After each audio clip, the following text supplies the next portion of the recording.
Poirot, it's a pleasure to be with you again after all these years. I looked for a gift to thank you, and I found this propelling pencil. An authentic collector's item. You spoil me, mon ami. And you more so by sharing investigations. Do not underestimate the help you are to me, Hastings. Intellect is not everything. There is also goodwill, and you are not short of that. Later, I will ask you to help me tidy up the room and bring some chairs. Our guest will be here soon.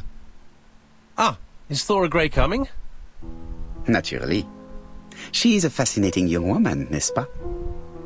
Oh, come on, Poirot. I'm a married man. Miss Grey has already been courted by Franklin Clark. Poirot, our guests will be here soon. We must prepare ourselves. I thought there was more to look at in the house. I should take advantage of the silence to examine them. Oh, these are all the witnesses, huh? You've just got a modifiable object. Select it in your inventory and then observe it by pressing Y.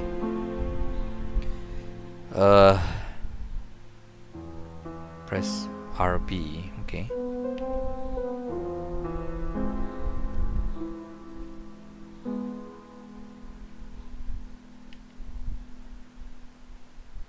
Oh, what is that?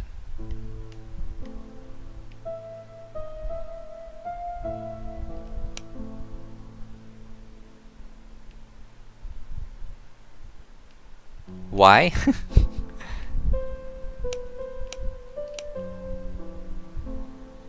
Hey, I haven't finished that. Oh.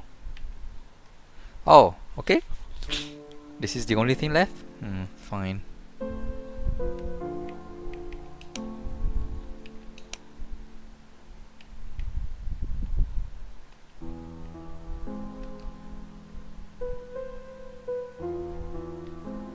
Franklin Clark always seems at ease, regardless of where he is.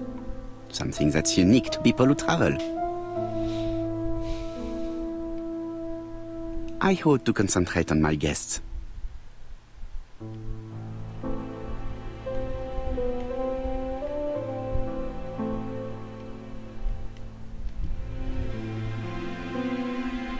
Sometimes I love a brunette, sometimes I love a blonde. That's what the song says. The song says, sometimes I love a blonde who comes from Eden by way of Sweden. But I am not sure that this blonde is an angel.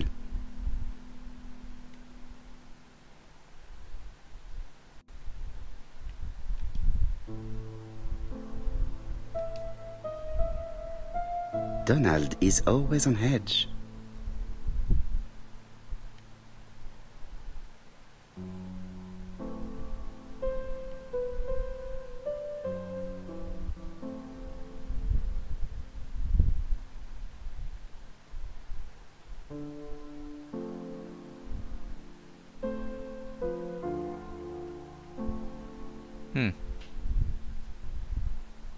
Donald Fraser is very nervous at the moment, even if he is trying hard to control himself.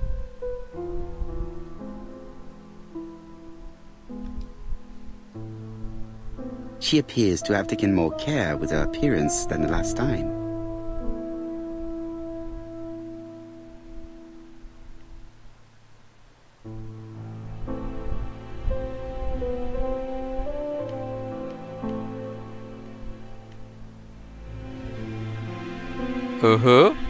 Clearly.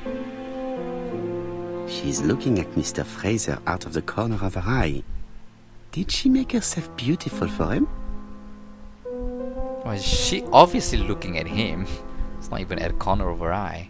I wish to thank you all for coming. I wanted to bring everyone close to the victims here in order to unmask the murderer. Get to the point, Mr. Poirot. What do you want from us?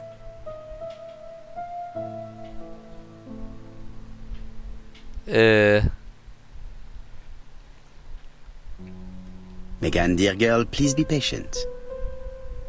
Mr. Poirot, how dare you address me by my first name? Please excuse me, mademoiselle.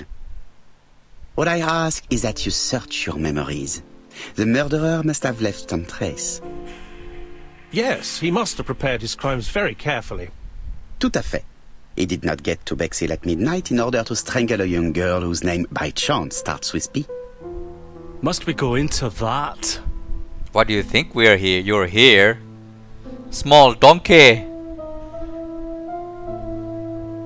Mr. Fraser, please get a grip on yourself.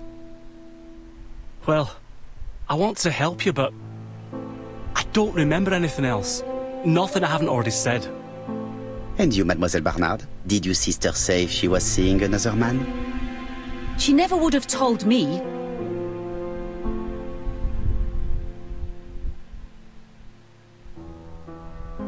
Urge. Allons, surely sisters have no secrets. She never spoke about any of that to me. Do you believe me, or do I have to repeat myself?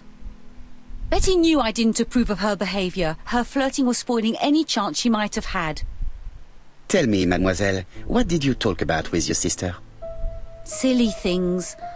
Her new dress. She wanted a pair of black stockings to go with it. Mother bought her a brand new pair. The day it happened, she was crying. And to think that Betty never even wore them. She Poor repeated the Mum. same word. Your sister used to sing, I believe. Did she ever perform in public? She dreamt about it, but she had a very bad cough. It troubled her greatly. She had to cancel auditions and miss lots of opportunities. A pity. Yes, she sang well, but that doesn't tell us much about the murderer. Qui sait? In any case, we now have enough information to draw up a relatively precise psychological profile. Let us now try and get our brain cells to work. Okay.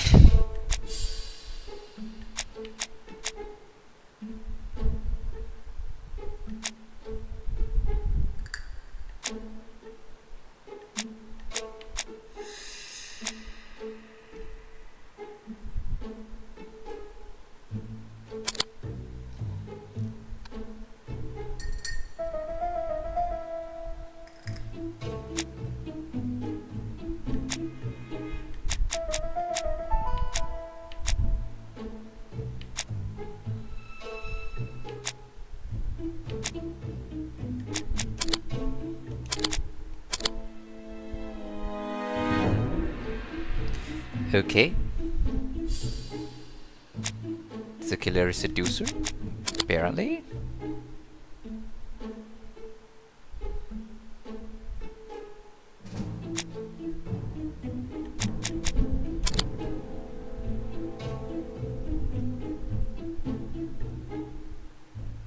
Okay. Impulsive.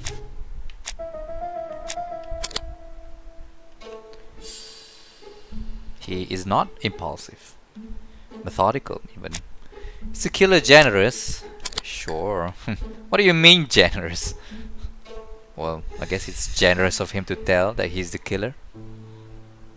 So, ladies and gentlemen, we can now surmise without too much risk of error that our adversary is calculative, sure of himself, a seducer, of outstanding intelligence, that he has plenty of self-control, and that he likes railways.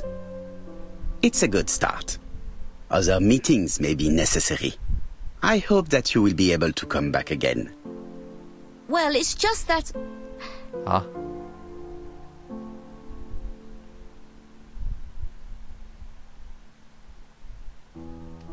Is something bothering you, Mary? Well, Mr. Poirot, you see, I don't know if I can come to London just like that. It's normal that people helping with this inquiry should be reimbursed. Starting with you, Miss Drower. Please allow me to pay for your train tickets. Oh, sir. Wow. I cannot accept. But you must. Mademoiselle, I may not be rich, but my brother left a fortune which will be mine. Mr. Clark, that's very generous of you. Well, someone has to foot the bill. Mr. Poirot, would it be possible for you to come back to Devon? Lady Clark has expressed a wish to see you. We'll adjust her medicine so she'll not be too drowsy. But of course, I shall come the day after tomorrow if it is convenient. Thank you all for coming. We will meet again soon. Maybe I should point out The instead. meeting was most fruitful. Really? Hastings, I believe now we have everything we need to find a common point between the victims. Now it is time for us to use our grey matter. Grey matter. You mean your brain? Let us now try and get our brain cells to work. What do the victims have in common?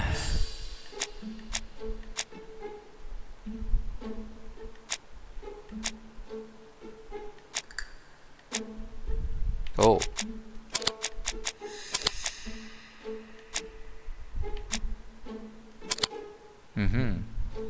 Throat afflictions. Okay.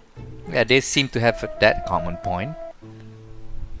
The first two victims suffered from bad throat, and that was precisely the specialty of the third victim, Dr. Clark. We have a lead. It would pay to take a closer look at the medical records of Dr. Clark's patients. We'll do so during our next visit to Churston. I will do it myself, mon ami. You must remain in London just in case ABC sends us another letter. Very well, as you wish. Will he send another letter though? I mean, he's just an ABC killer. There's no D.